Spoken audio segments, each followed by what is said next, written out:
Good morning, and today I'm going to talk to you about what is the best setting for optimal learning. And optimal learning is the most learning that you can get out of a session, any session. Let's take this from the beginning. The school system, the educational system was created to be the optimal for the best results at the time that it was created. And this is why you find that 30 people in a room learning the same thing, moving from room to room all day, every day, is considered the right thing to do. But we're not in that world anymore, are we? We're not in that world where people sought to have one type of career. And if they didn't achieve that type of career, then they would do nothing really of any substantial benefit to society. Let's put it like that. Society was very staid in the way that it was constructed.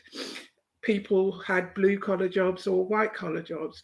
People went walking across London Bridge together and were considered to have made it. That's not the world that we're in anymore. The world that we're in now changes quite a lot, and people are very different. And this is why we have to think it through again.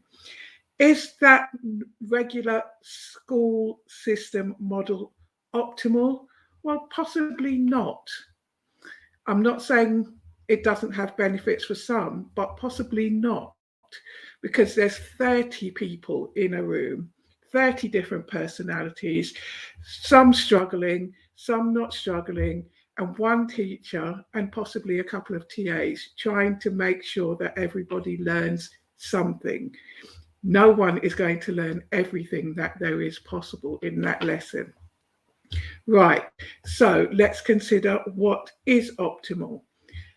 I'm not saying that one to one doesn't work. It depends on the personality of the learner. Some learners like that one to one attention.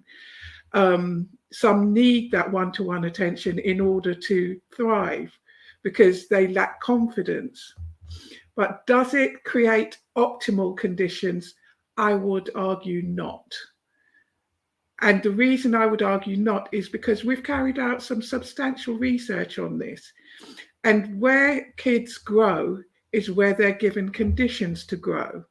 So a group setting is likely to be far more productive because kids have other little personalities, let's put it like that, from which to measure themselves, from which to see what other people think about things, to stretch that and challenge their perceptions. Because sometimes, and I had to learn this at an early age, sometimes other people are right. I don't like to admit to it, but sometimes they are.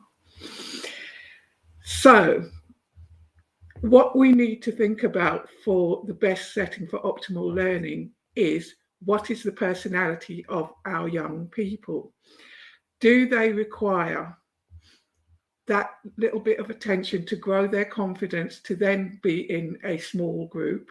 And when I say group settings, I'm talking about nothing more than, say, 4 kids of similar ability. Do they need that confidence to step into that group? Possibly.